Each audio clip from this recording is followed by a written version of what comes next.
Well, first, I just would like to thank Paul Elevith for all the work he's done for the forum and for Psyche's history. It's really quite remarkable.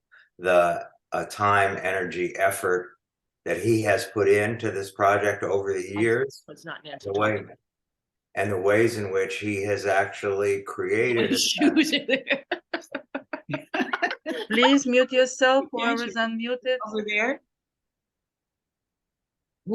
And the way he has created a sense of community among scholars, psychohistorians, and other scholars who are deeply engaged in psychoanalysis. So I just wanted, this is my only opportunity thus far to thank you for all your work, and I wanted to acknowledge that. But it really is my pleasure to introduce Professor Nancy Chodorow for this Lifetime Achievement Award for Extraordinary Accomplishments in Psychohistory to Distinguished Women Scholars.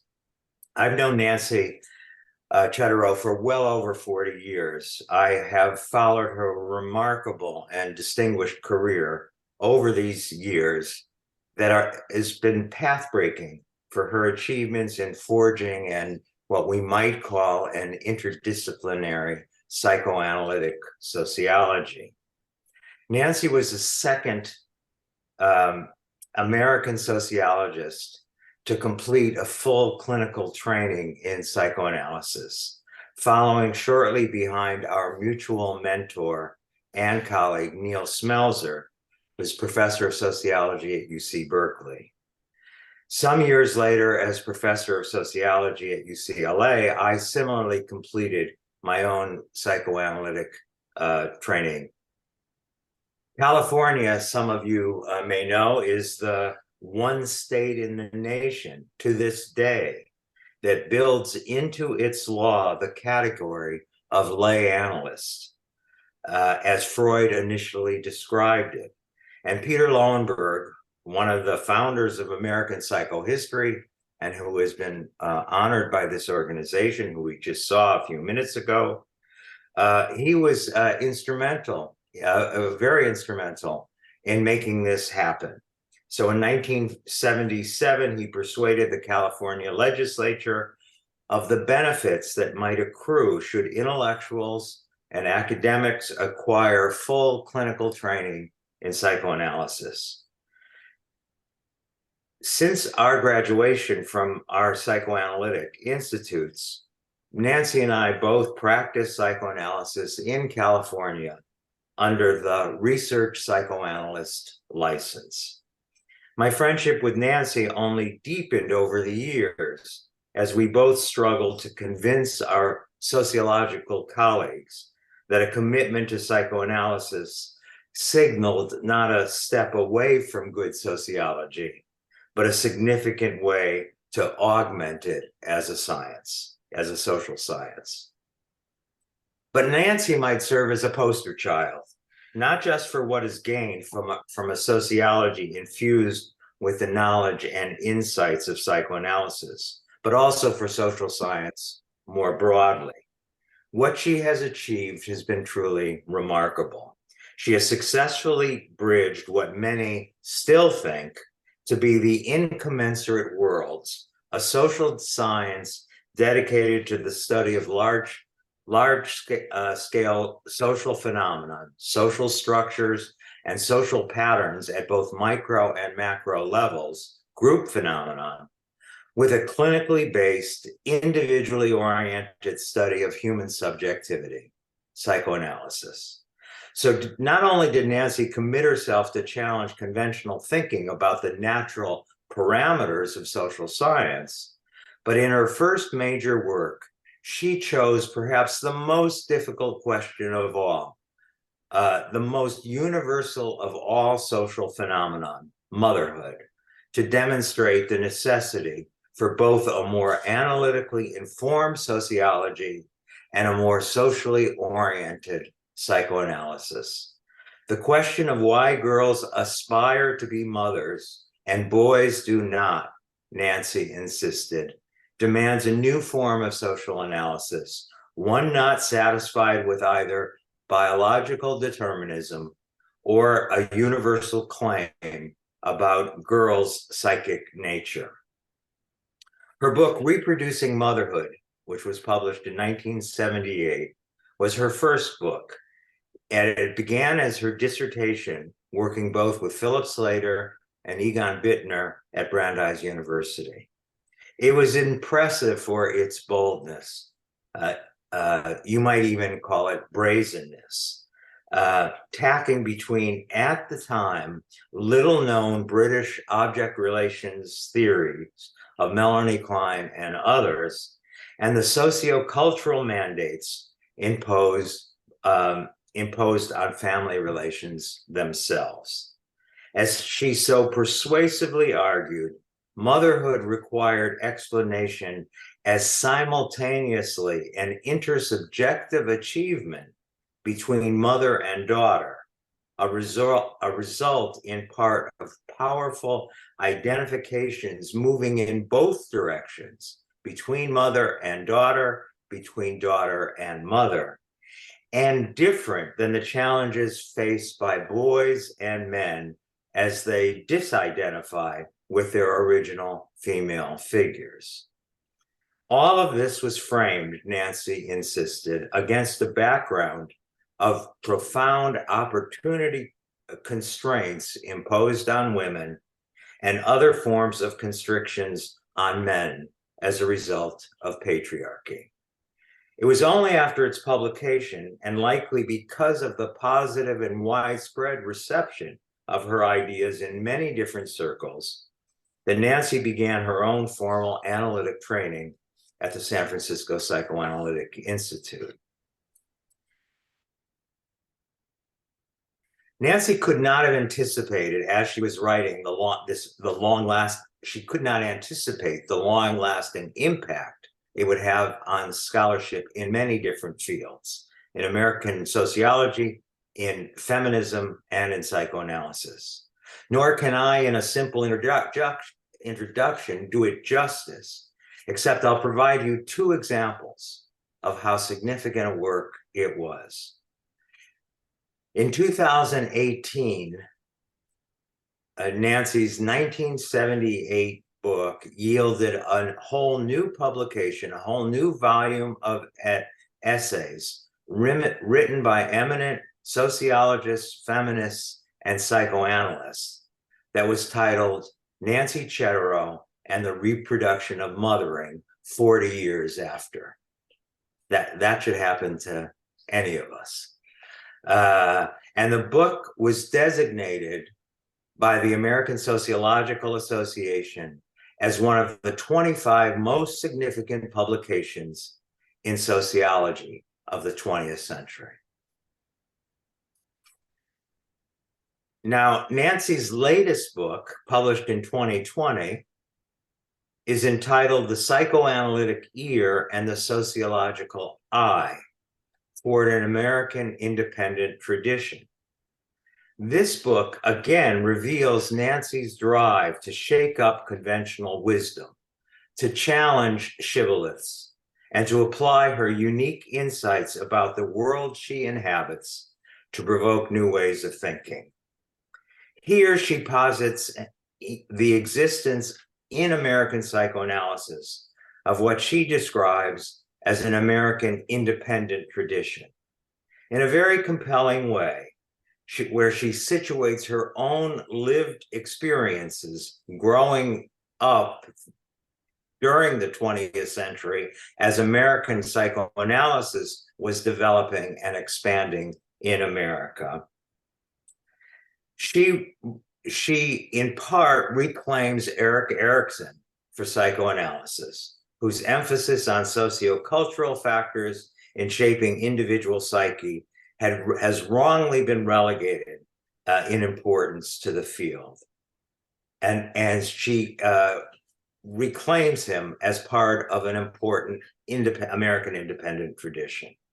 She also includes Hans Lowald, a brilliant writer, a German Jewish emigre, former student of Heidegger, and psychoanalytic thinker, as one of the founding members of this American way of psychoanalytic thinking.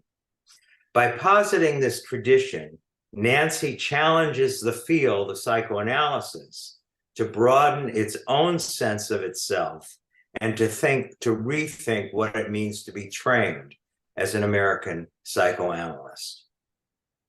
Now, while I began this introduction by celebrating Nancy's courage to blur academic boundaries from first book to last, and by becoming a foremost leader of psychoanalytic sociology and psychoanalytic feminism, her career and the reason why she is now the recipient of this recognition are certainly not exhausted by the contributions she has brought to these domains of intellectual thought. These accomplishments are essential to appreciating her contributions. Yet in my view, this accounting does not explain what makes Nancy a unique figure among us. It really is her person that requires introduction, the quality of her mind. Nancy really does possess a remarkable, a unique mind, unusually active, extremely probing, creative, and always hard driving, nonstop. I know her father was an eminent physicist at Stanford, and while I never met her mother, I know her sister well, who lives in Los Angeles, and who in her own right is quite a remarkable and formidable woman. And I see Nancy's two children are in the audience here today. So I think they know especially what I'm talking about. But I've often, as a psychoanalyst, I've often thought of the special, and this thought was unbeknownst to Nancy, I have to confess, of the special challenges her parents must have faced when she was a child because of her drive, her determination, her logic, her intelligence, and her persistence. All of these are irrepressible, and they began then, I'm very confident, and they have not stopped to this day. And as is more often than not the case, she's right in her instincts and in her judgments, and she cares deeply, and she keeps on going. These attributes, in the end, I believe best explain why her career has brought her to this place. So I'll conclude rather conventionally by mentioning her various publications and professional achievements, as I feel obligated to do by way of introduction.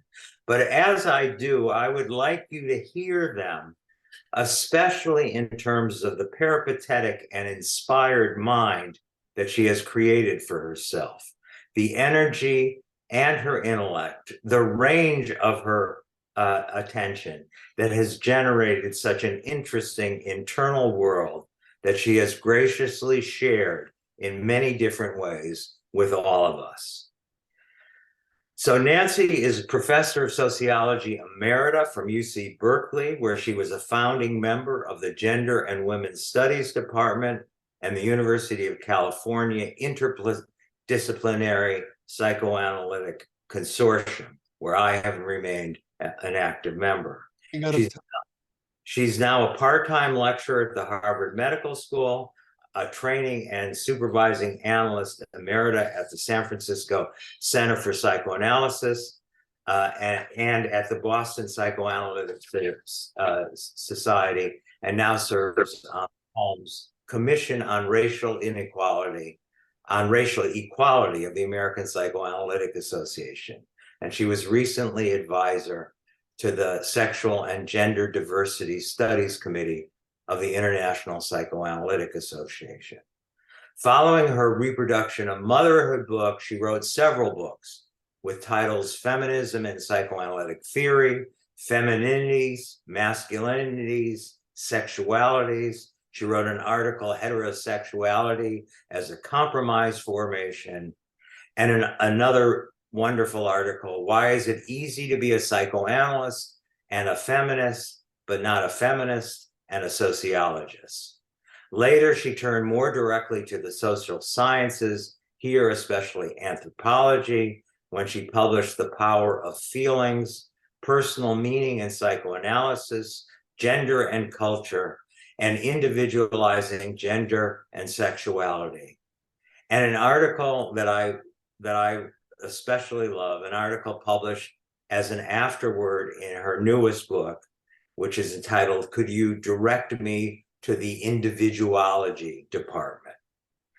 It is my pleasure to congratulate her on this honor being bestowed upon her today and introduce a force to be reckoned with, Professor Nancy Chodorow. It's almost, I could keep it 10 minutes or under because I'm almost speechless after Jeff's introduction here. But being a feminist, I have to have woman's voice come forth and in the presence of my, not only a different voice, but a powerful voice, I will speak. Just to say, this is such an honor. I haven't been quite, this is a very personal talk. I haven't quite been a psychohistorian, but I've from the very beginning been interested in, let me just fix this a little bit. I've been from the very beginning interested in, focused on the links between psyche, culture, and society. Jeff, I just want to thank you again. I've described, as Jeff noted, how I was swept away by these intellectual linkages early in college, when I discovered Erickson's Childhood and Society and Oscar Lewis's Children of Sanchez, a culture and personality study, on my parents' bookshelves.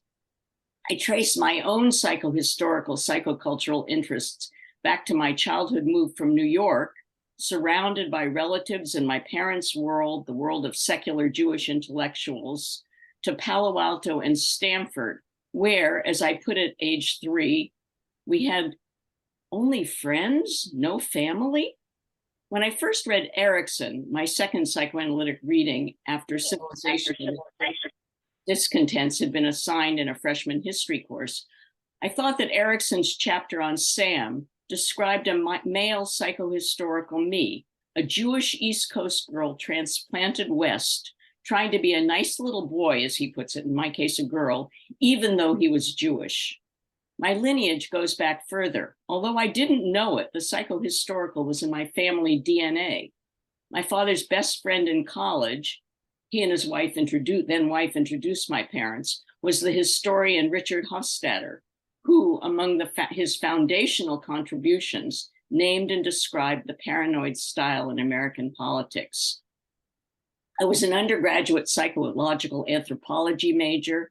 I chose my graduate sociology department, Brandeis, leaving the much more prestigious Harvard because of the psychoanalytic sociologist Philip Slater, along with, as Jeff also mentioned, Brandeis's refugee German Jewish intellectuals, heirs to the sociology of everyday life, the sociology of knowledge, and the psychoanalytic Marxism of the Frankfurt Institute.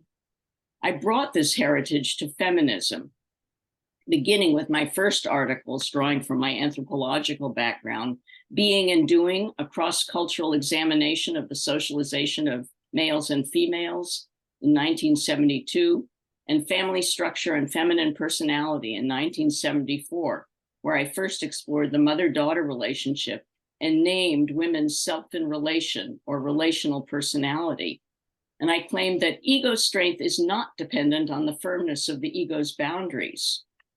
Followed by my dissertation, The Reproduction of Mothering, and from then on, really always with this hovering over psyche and society.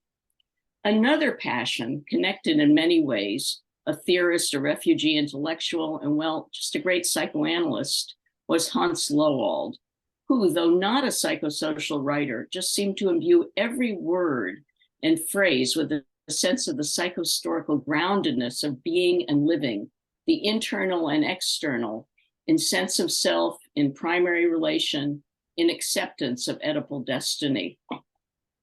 I spent over 30 years teaching sociology at the University of California.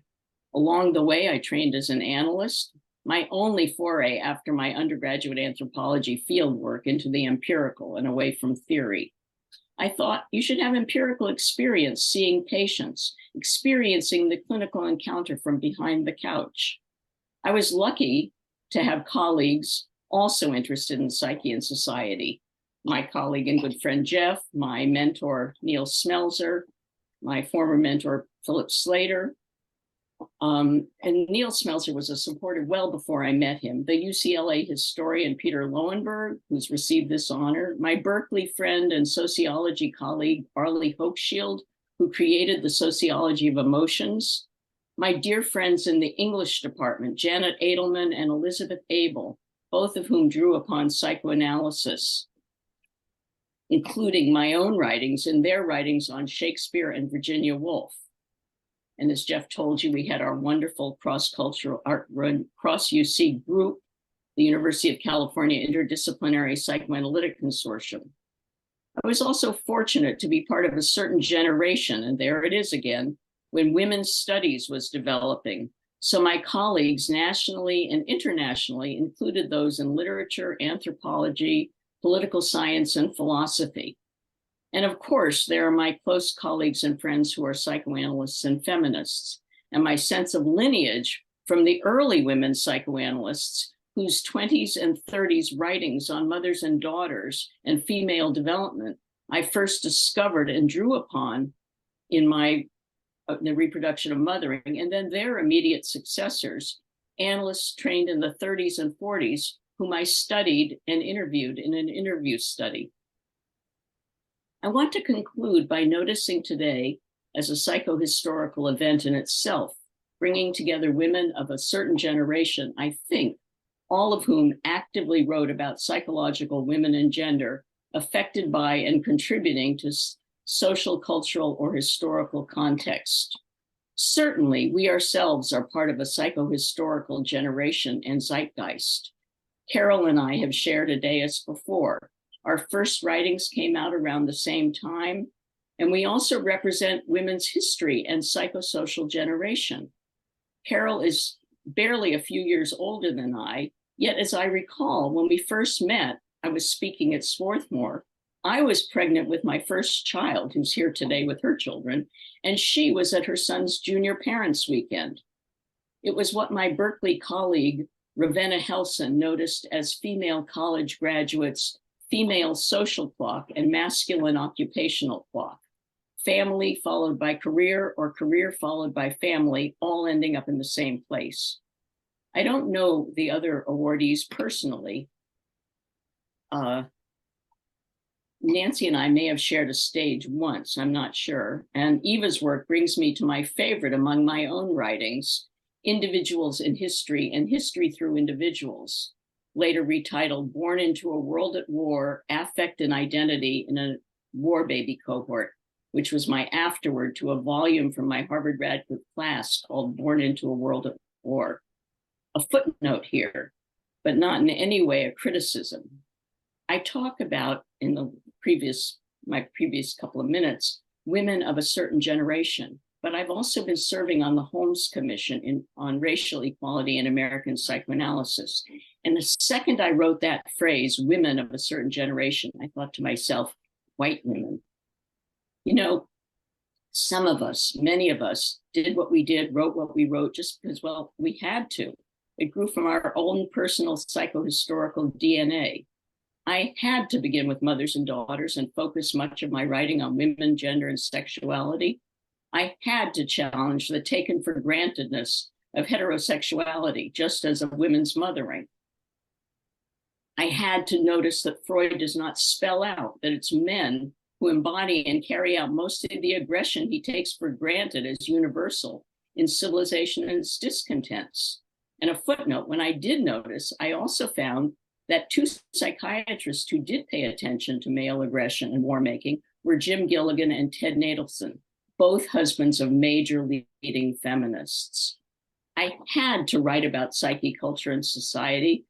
I had to write the papers that became the psychoanalytic ear and the sociological eye, noticing and naming an American independent tradition, writing about Freud's socio-historical writings that analysts don't really notice very much, and his taken for granted concerns with contemporary politics, World War I, Marxism. He talks about all that in a chapter in the new introductory lectures called The Question of a Weltanschauung, Who knew that Freud knew about Bolshevism and Marxism?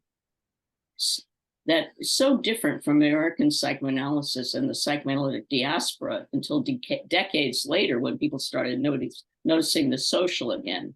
That had to brings each and every one of us, if we are lucky, to our internal and external collective creation of and place in psychohistory. And I am just, again, so honored to be part of this community of sisters and scholars and clinicians, and to receive this award today. Thank you. Thank you. Okay, hello everyone. It's my honor today to introduce my colleague and my very dear friend, Eva Fogelman. The Lifetime Achievement Award in Psychohistory for Eva is well deserved, and I'm so glad that her commitment to healing her patients has also been noted. Eva should actually have a separate award from the many of those whose lives she has made better.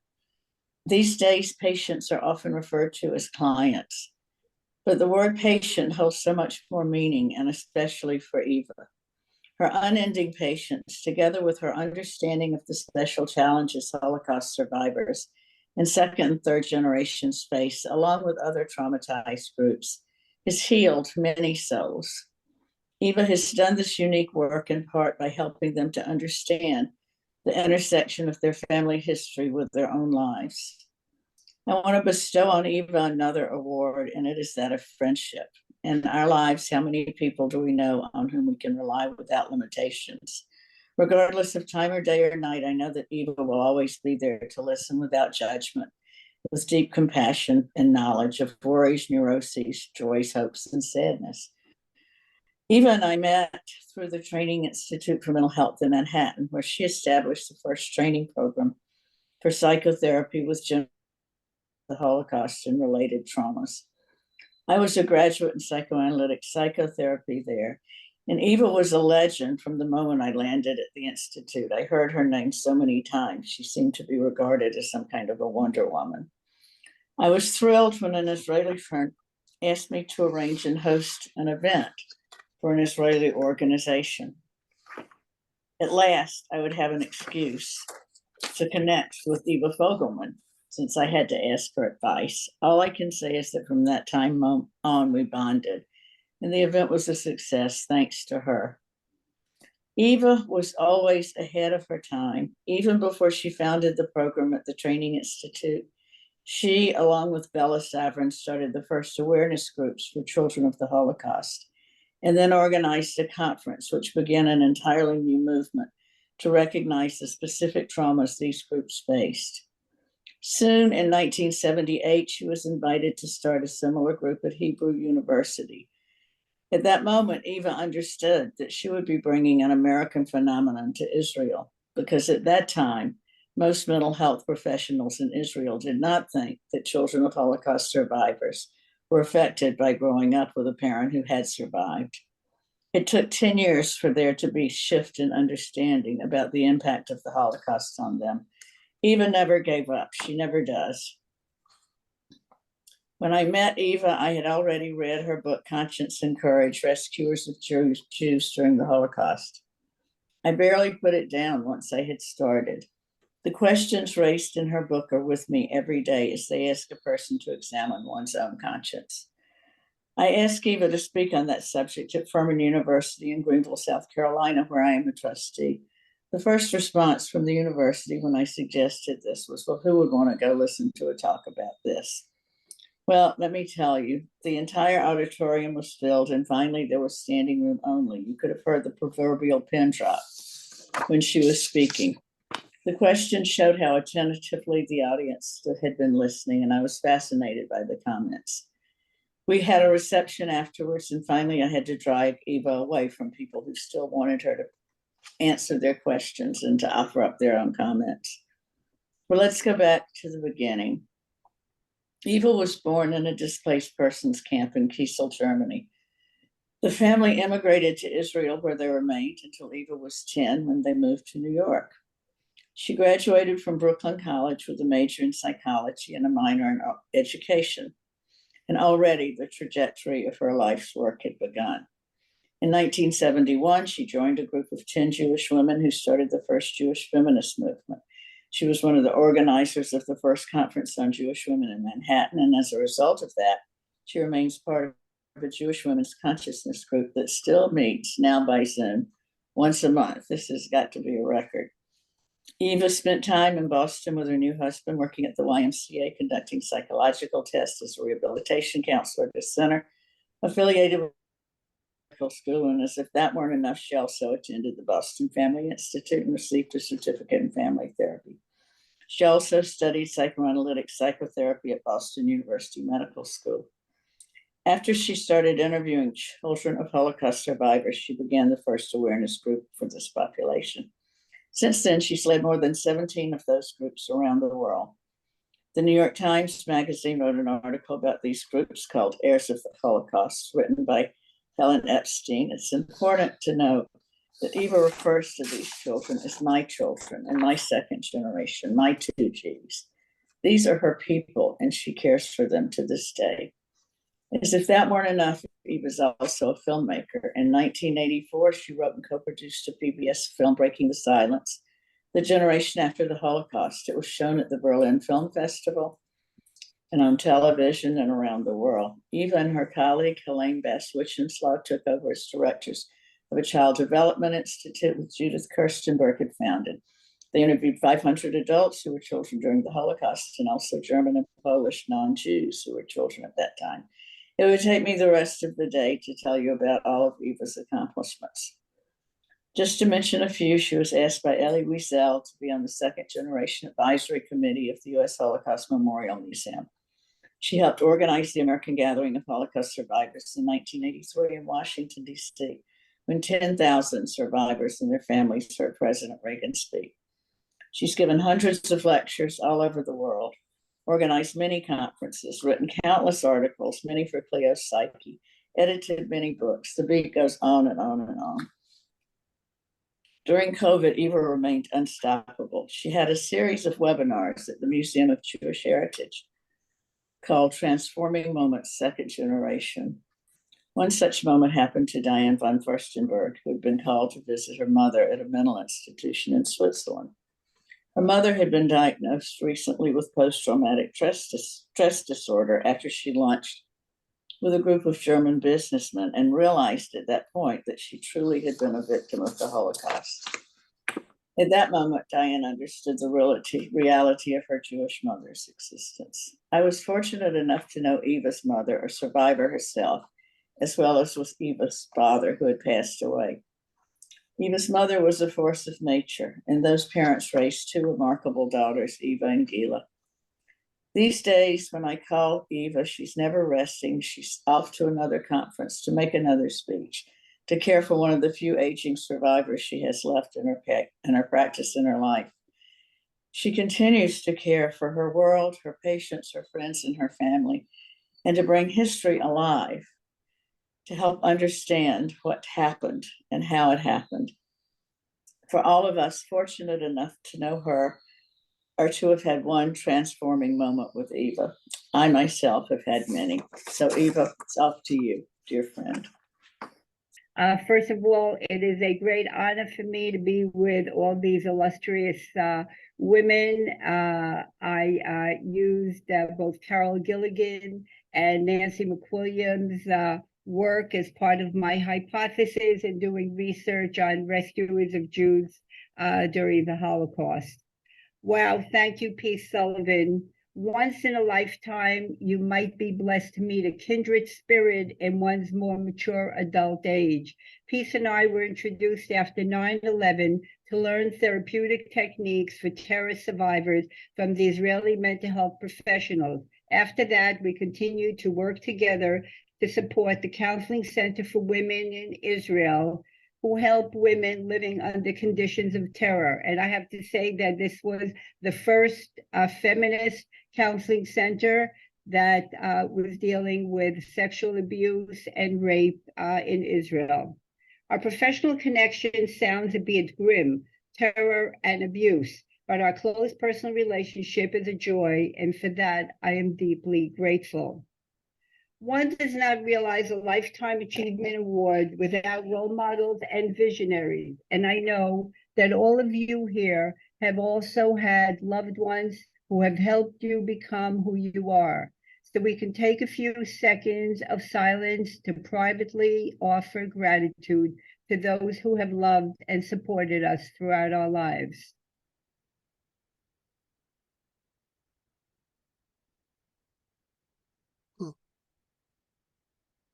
Thank you. My parents survived the Holocaust, but they did not dwell on victimhood. They worked hard and became successful entrepreneurs. They were active community members as well as loving parents whose support enabled me to pursue various professional interests.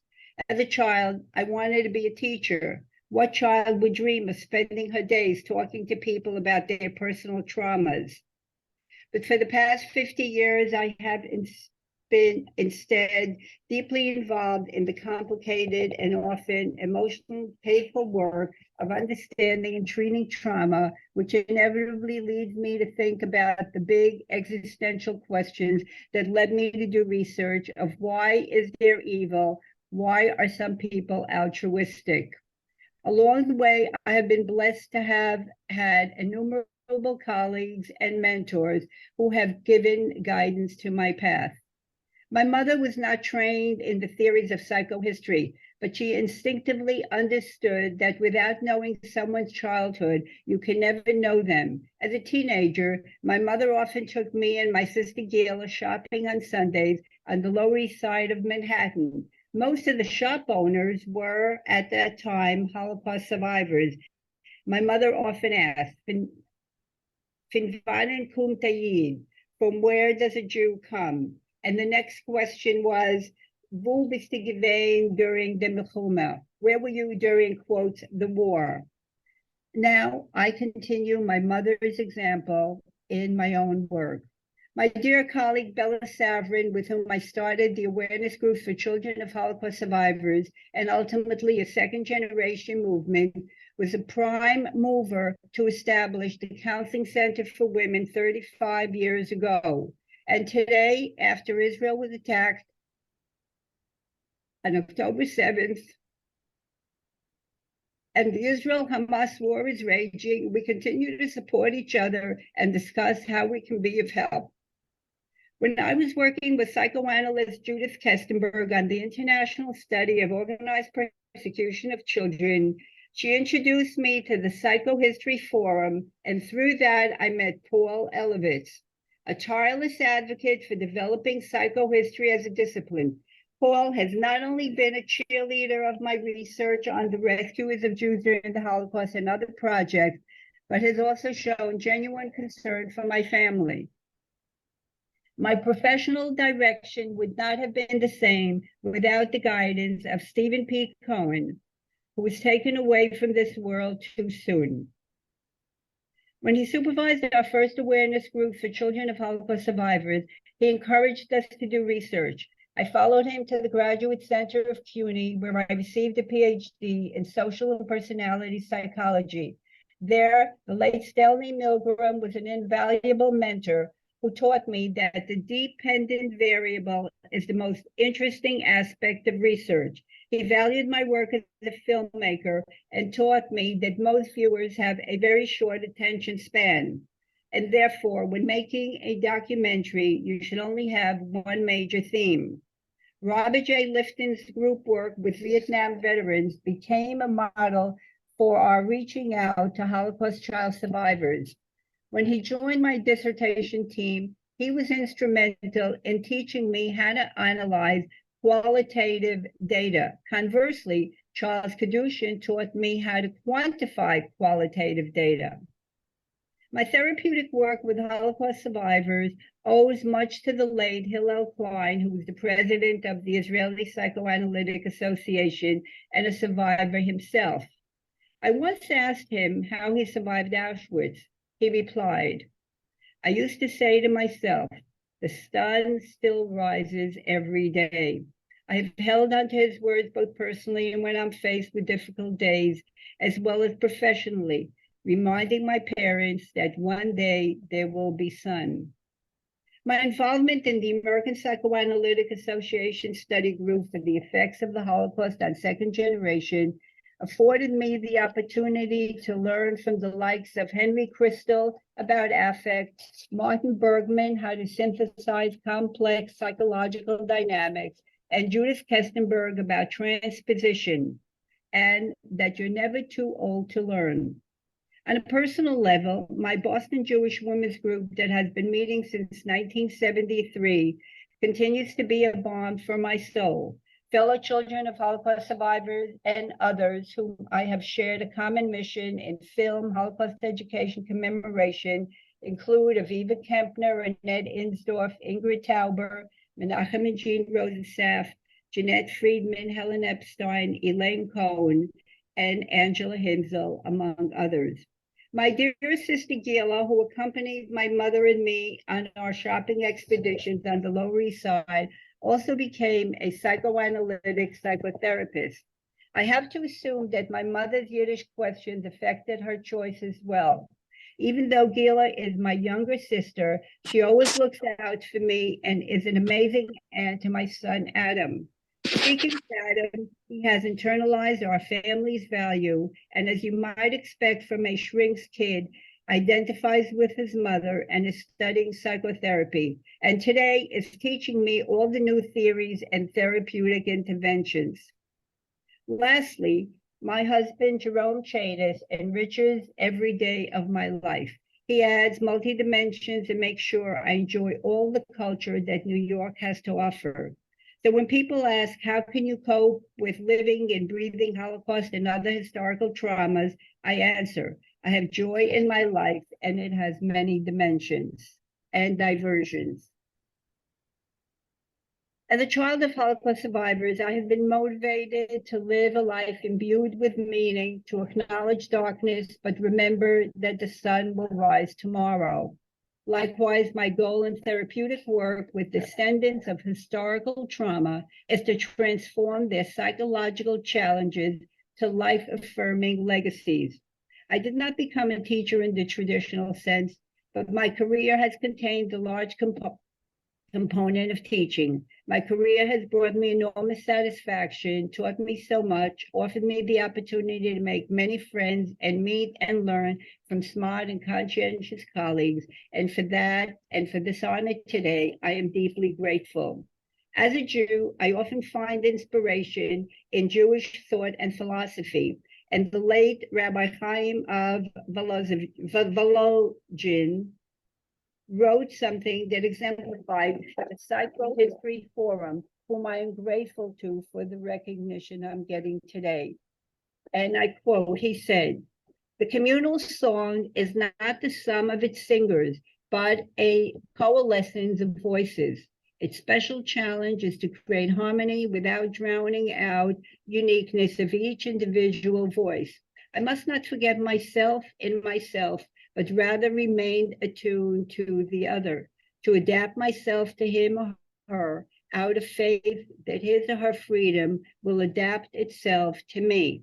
The awesome experience of merging is why communal song holds such powerful sway over us.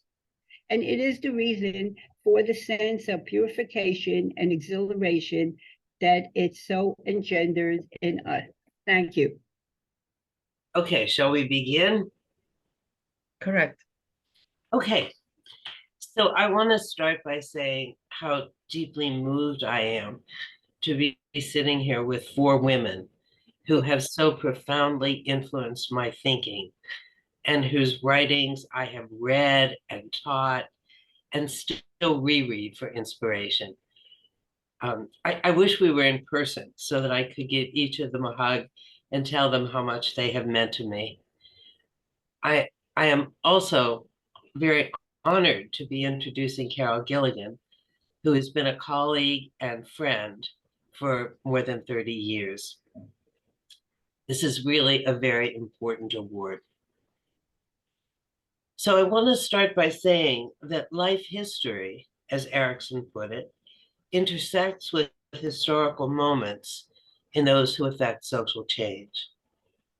Carol Gilligan was at the forefront of a feminist revolution in psychology, that led the field to consider the unique psychological configurations of women and to apply them more broadly.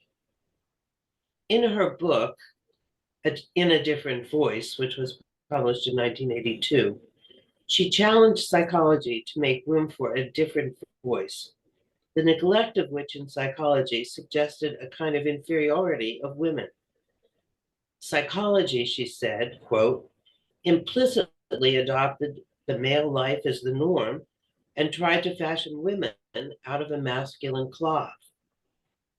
Theories derived from the study of men ignored feminine sensibilities and concerns, and then marked women as deficient in developmental pathways derived from studying men. In particular, she disputed Larry Kohlberg's theory of stages of moral development, in which women never attain the highest levels of moral reasoning. And she formulated an ethics of care that follows a different developmental sequence based on responsibility to self and other rather than on rights. The ethic of care is a different voice because it joins reason with emotion, mind with body, and self with relationships.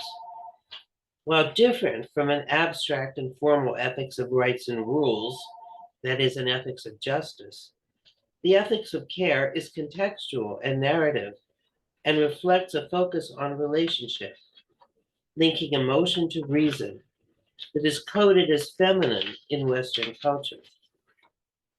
When she expanded her discovery of the absence of women's voices in major theory building studies in psychology, and detailed how women see the world and develop their sense of self in relationship to others, the idea of a different voice resonated deeply, both within and outside of psychology.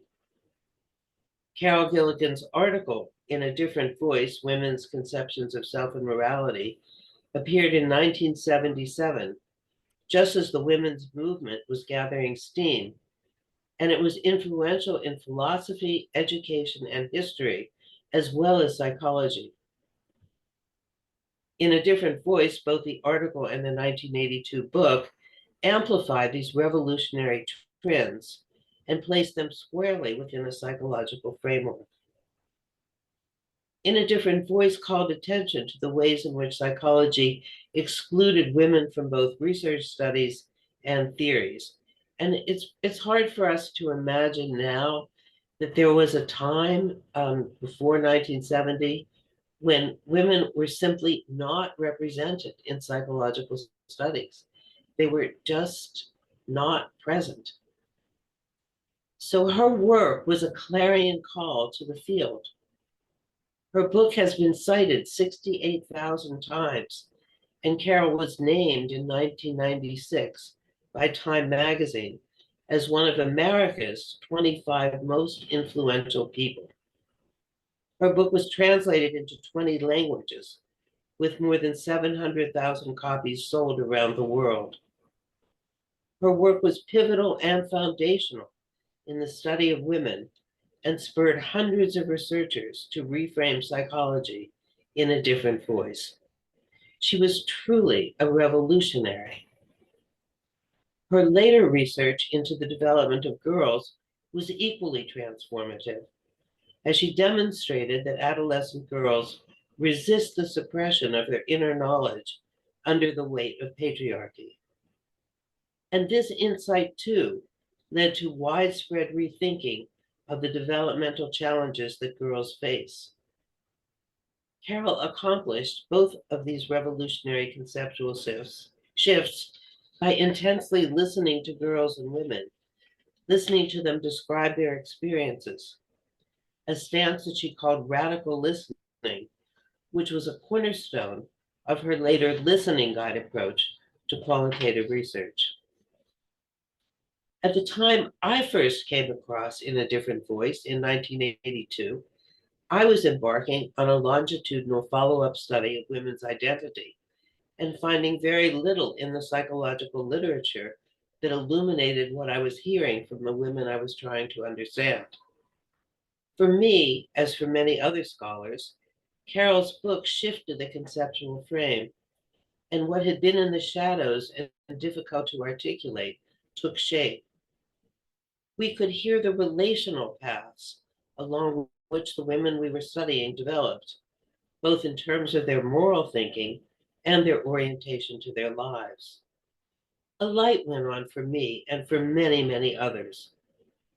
Although Carol would insist that her insight was about a suppressed human voice rather than an empirical generalization about sex differences, she offered a heuristic framework that influenced thousands of scholars.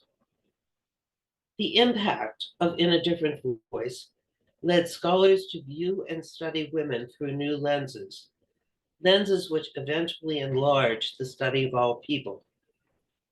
There was a direct line to Gilligan's later work on how girls' development was marked by their voices being pushed underground in the face of gendered social forces, and the girls' efforts to resist the patriarchal social forces that were silencing them. This line of inquiry eventually extended to the study of voice in boys' lives as well. Carol graduated with highest honors from Swarthmore College in 1958, with an English major and a minor in psychology and history. She went on to do a PhD in psychology at Harvard, but she was ambivalent about psychology. In an interview with her, she told me, quote, "I couldn't put together my understanding of the world, which was shaped by my studies of literature and my knowledge of history, with what I felt like was the sort of two-dimensional description of people in psychology. There was something about the way of talking about people that was alienating to me," unquote. Several years later, however, she returned to Harvard and was a teaching assistant for Eric Erikson, with whom she felt a shared set of values. And she also became a research assistant for Larry Kohlberg. Kohlberg's work made sense to Carol, interviewing people and trying to understand how people reason about moral questions. But she wanted to understand the real life moral choices that people make, and she started her own study with graduate students, interviewing pregnant women considering abortion. This was just after the Roe versus Wade Supreme Court decision. That experience of listening to women is what led her to write In a Different Voice. First a paper in the Harvard Educational Review, and then, after its great success, a book with the same name.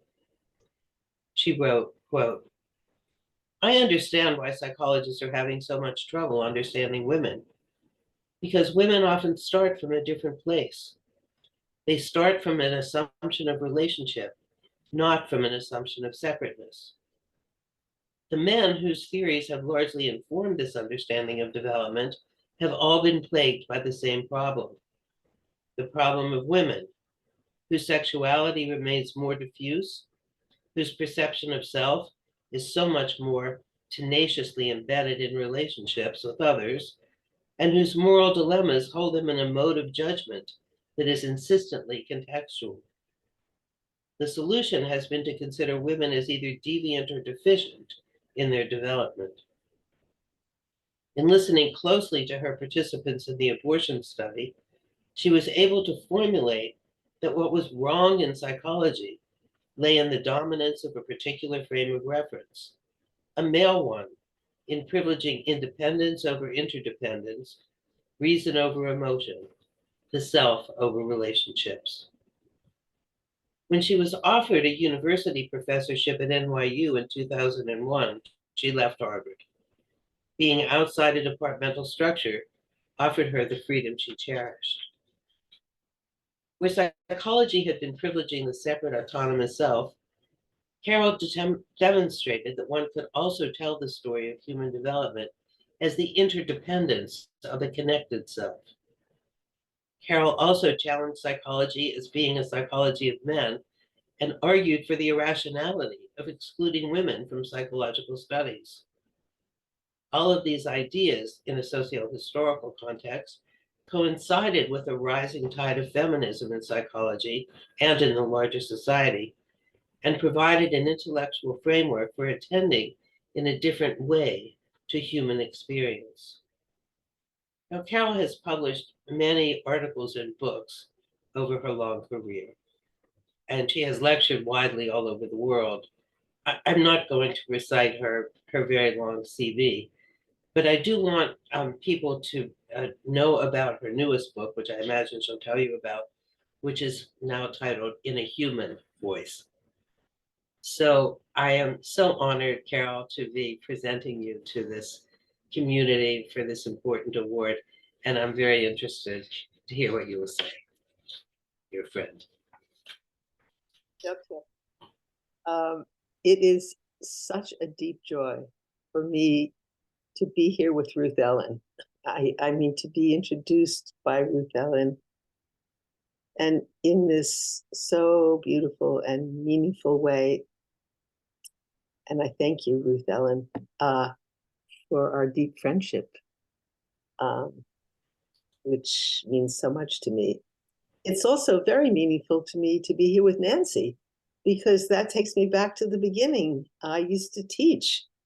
Before I wrote In a Different Voice, I taught family structure and feminine personality. And yes, we met at Swarthmore, and I was there for my son Jonathan's junior parent weekend, and Nancy was pregnant and eating yogurt, I think, as I remember it. So it's, I felt at the time, Nancy's voice and her work was such a resonance for me in speaking into what felt like a void. And I'm just very, very honored by this Lifetime Achievement Award in psychohistory, because I mean, what Ruth Ellen said is profoundly true. I was alienated from the field of psychology. The voice seemed off for me, although I don't think I would have described it in those terms. And I do remember I was teaching, well, let me just say, the route back into psychology for me was through Erickson, because of this incredible opportunity after I got my degree, and I was the mother of 3 young children, to teach in his course on the life cycle. And I remember 2 things. One is Eric beginning his course, and this has been mentioned, I think Paul mentioned it, that Eric was an artist, and he used to start his class on the life cycle by showing Ingmar Bergman's film Wild Strawberries. And I mean, I could bring myself, I mean, this integration of an artist's way of looking at the world and a psychologist's interest in psychological questions together instead of feeling sort of split by them.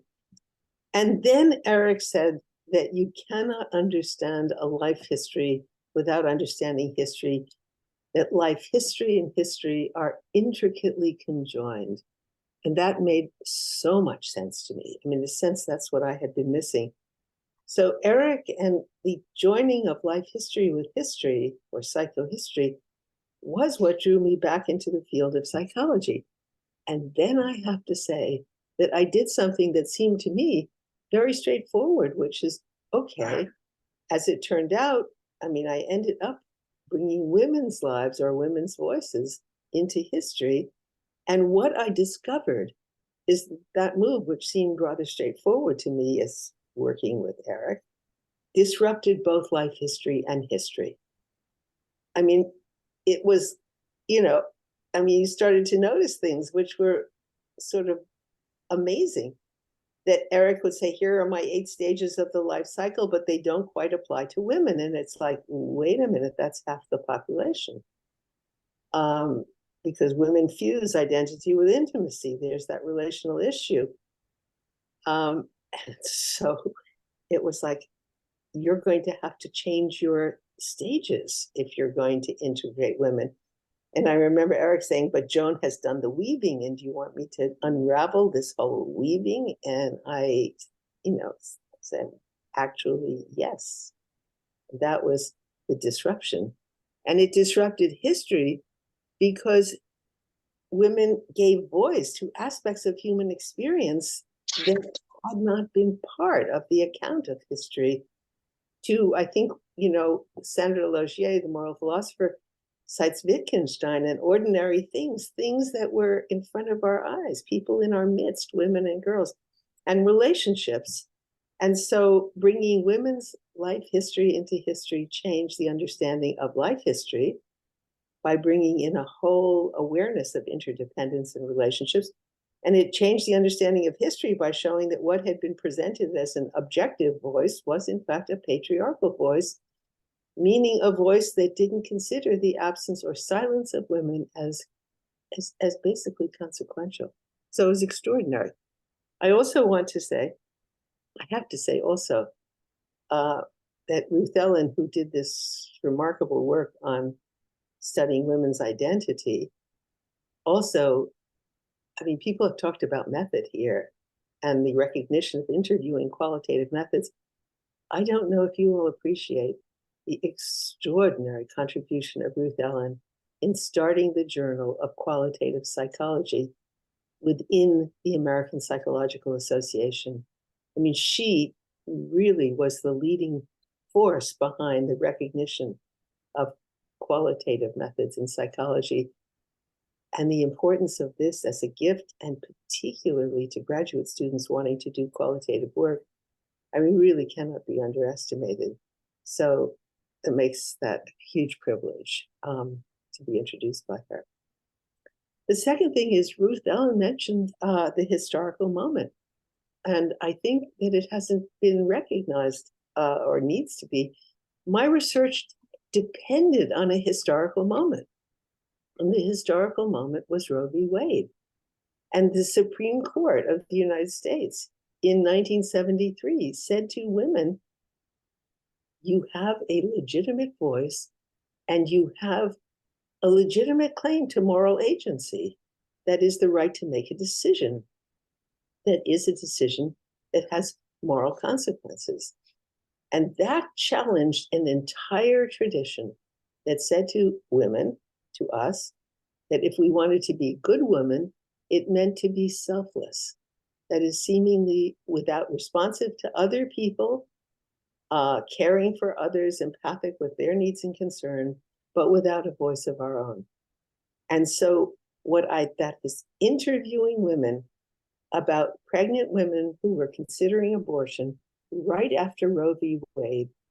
What I remember is, first of all, hearing women call anything they wanted to do, quote, selfish, whether it was to have the baby or to have an abortion. Whereas to be good was to be selfless or responsive, that is responsive to others, and as if without a perspective of their own. In that historical moment, I heard women challenging the morality of selflessness. And in fact, seeing selflessness, that is acting as if one has no voice and no agency, as morally problematic because it signified an abdication of voice and an evasion of responsibility and relationship. So it was a moment where this highest court in the land basically had, by giving women women's voices legitimacy and moral agency, challenged a whole tradition that had silenced women in the name of goodness. So my work, I mean, bringing women's life histories into history changed life history and history. It was a historical moment in which I was listening to women. And then the final thing I want to say, and it leads to, I will talk a bit about my new book, was the extraordinary experience of listening to girls. And I mean, part of, Ruth Ellen didn't mention it specifically, but in 1980, the Handbook of Adolescent Psychology said girls had simply not been much studied, that the psychology of adolescence was the psychology of the male youngster writ large. So with my graduate students at Harvard, we spent 10 years listening to hundreds of girls in a range of school and after-school settings, and forming relationships with girls in after-school clubs and so forth and so on. And what we heard was girls, in other words, what happens at the moment where girls become women and therefore are going to enter history. And the idea is that for women to enter history, or to learn how we speak about morality and how we speak about love and identity, that is secondary education, the huge finding of the work was of resistance. That as a healthy body resists infection, a healthy psyche resists I would say here, a history that basically requires them to silence what they know through experience. And so there was a basic tension between human psychology and the culture of patriarchy that had seen it as possible to leave out girls from studies of adolescence and so forth and so on. A resistance to silencing oneself as the sort of price of entering relationships, which then, of course, are not relationships in any meaningful sense. So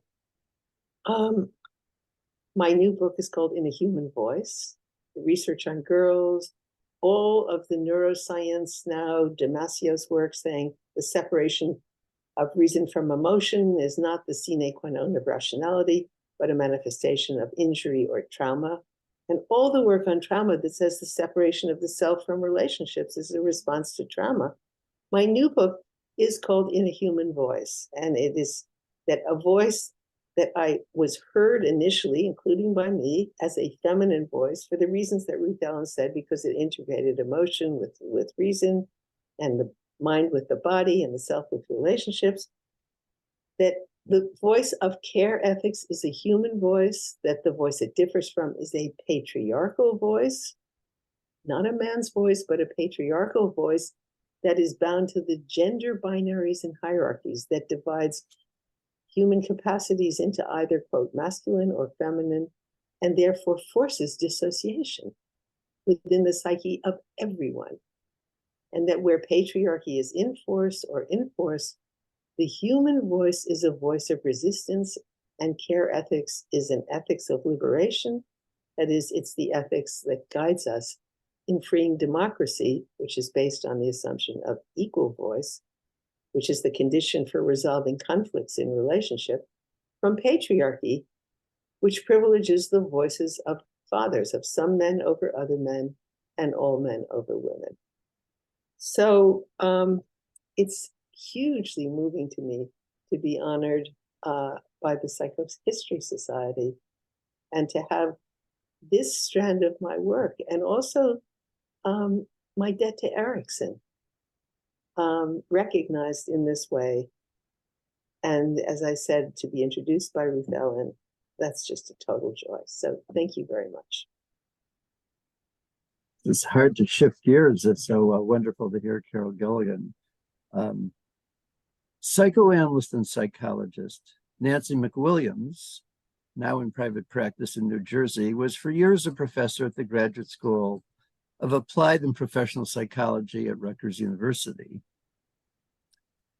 There are so many wonderful biographies of figures in psychoanalysis and psychology from the past. So many wonderful biographies of these people, not only of Sigmund Freud, but also people like Erich Fromm and Erik Erikson, who gets getting mentioned today. Larry Friedman, who received a Lifetime Achievement Award from the Psychohistory Forum, wrote the standard biographies of both Erikson and Fromm.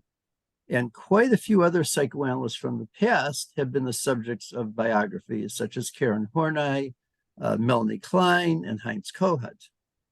Several years ago, I was talking with noted historian of psychoanalysis, Peter Rudnitsky, and he posed the question, who is there today in the field of psychoanalysis who could be the subject of a biography? Who has the kind of standing that the masters of the past did?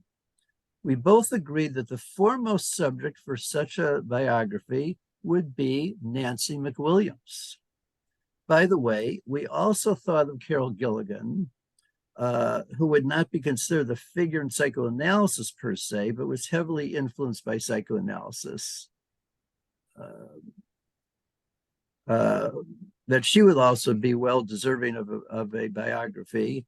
And I'll note that Ruth Ellen Josselson has already written a beautiful psychobiographical article on Carol Gilligan. It would be accurate to say that Nancy McWilliams stands like a colossus within the field of psychoanalysis. At first, that image seems not to fit. She is not some strident, boastful figure like many of the giants of psychoanalysis from the past, but rather a person with great sensitivity empathy, and even humility. Her contributions, however, cannot be questioned. Mentioning her tendency to humility, I think of a passage from one of her autobiographical articles. I remember struggling as a teenager, she wrote, with the problem of the sin of pride. How could one conquer this sin? As soon as I felt I was succeeding in being less prideful, I noted that I was taking pride in my humility. Her principal accomplishment is writing books that explain the basics of psychoanalytic theory and diagnosis. Her books are accessible and readable and provide an ideal education for those who want to know about psychoanalysis and psychoanalytic therapy. I have heard that the sales of Nancy's books exceed the sales of any other living psychoanalytic writer.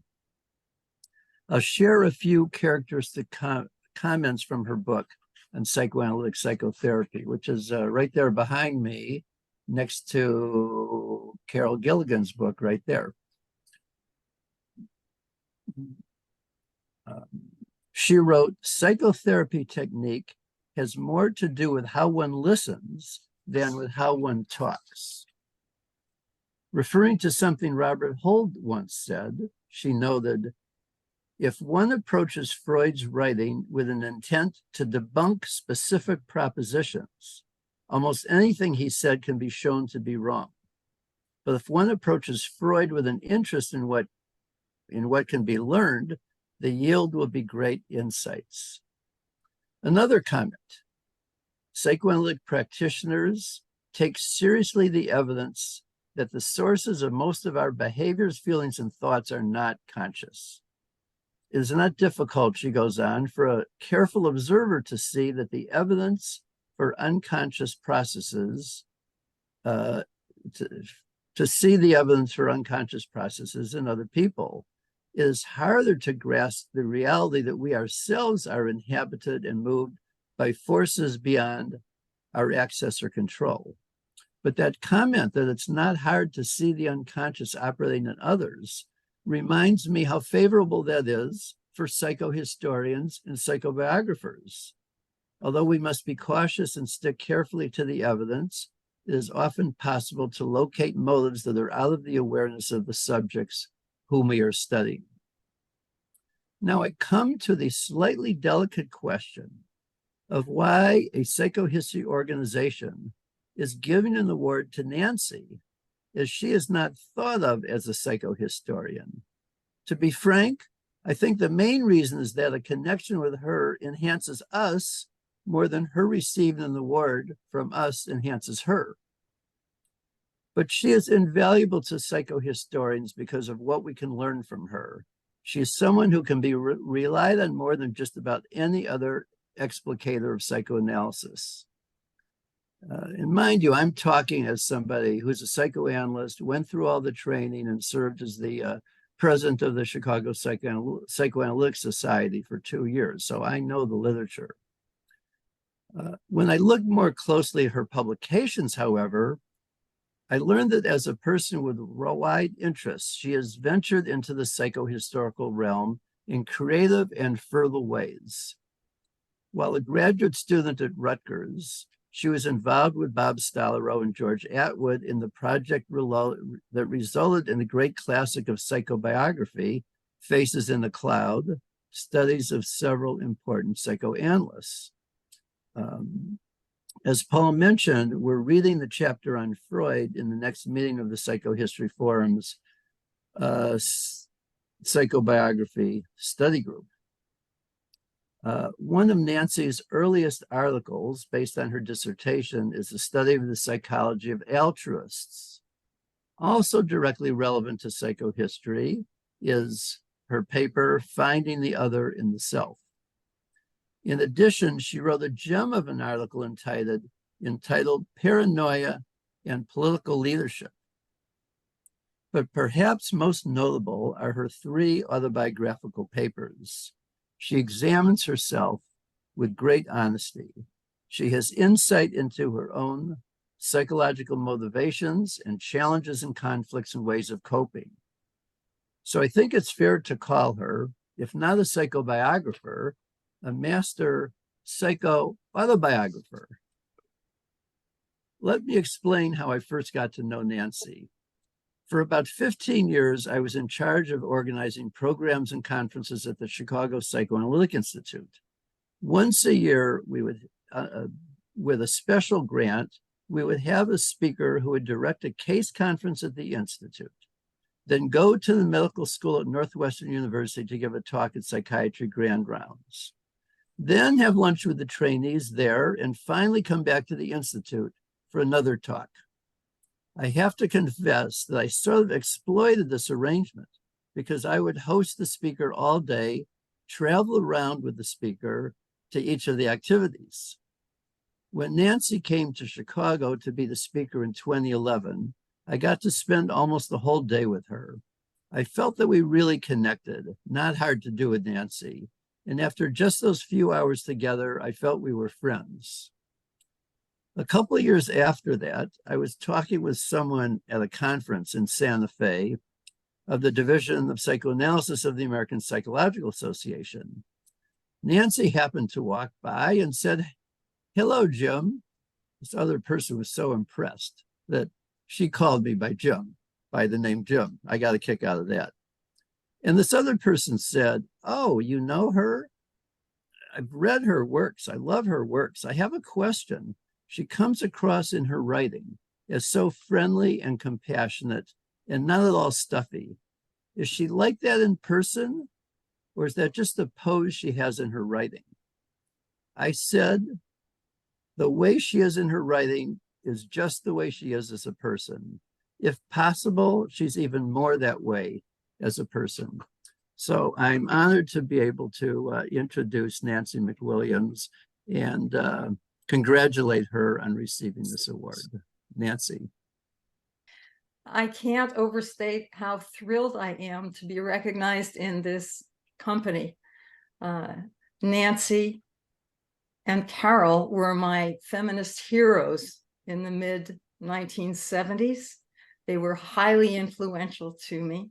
And I got to know Eva, I think, in 1984, when the New York Times found out that the two of us were about the only people out there trying to make some psychoanalytic explanation for goodness, in her case, for rescuers of victims of the Holocaust. So I go way back, at least in my heart, with Carol and Nancy, and as a friend to Eva back to the mid-80s. In accepting the great honor of this award, I, like many women, move right into contextualizing myself and my work. And I have to acknowledge the people that influenced me. Certainly my long dead parents, my mother, who died when I was young, but who was a teacher of the deaf and who had graduated from Columbia Teachers College, and I think was very psychoanalytically influenced. I'm not sure, but when I remember what she taught me, it came through. My beloved stepmother, who I remember reading Betty Friedan in the early 1960s. My father, from whom I never felt a whiff of sexism. I come from a family of pretty high achieving women, mostly teachers. My Aunt Florence was in the first class at Columbia Law School. She later became a judge that accepted women. My two sisters have been both very accomplished in their respective fields of education and business. I've been mentored by extraordinary women, and I want to mention the now dead Meg Farty and Dorothy Peavy, who were a lesbian couple who ran a Girl Scout camp that kind of reached out to me the summer that my mother died and started mentoring me. My first serious job was as the director of a Girl Scout camp. I went to Oberlin, the first college that accepted women on an equal basis with men. And I want to acknowledge my late husband, Wilson Carey McWilliams, to whom I was married for almost 40 years. who made a commitment to an egalitarian marriage with me in 1966, even before the resurgence of feminism, and whose co-parenting with me was always 50-50 and allowed me not only to teach and to do clinical work and to do parenting, but also to write.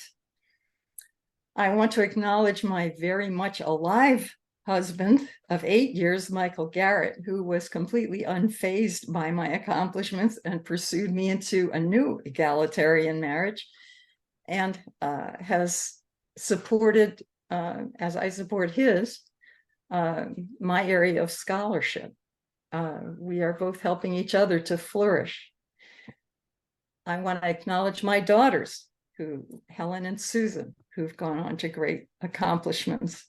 And Theodore Reich, who got me into psychoanalysis. I was originally a political scientist, specifically a political theorist, and I got interested in Freud from reading Civilization and Its Discontents. I was also very influenced by Philip Slater and Richard Hofstadter, also Erik Erikson.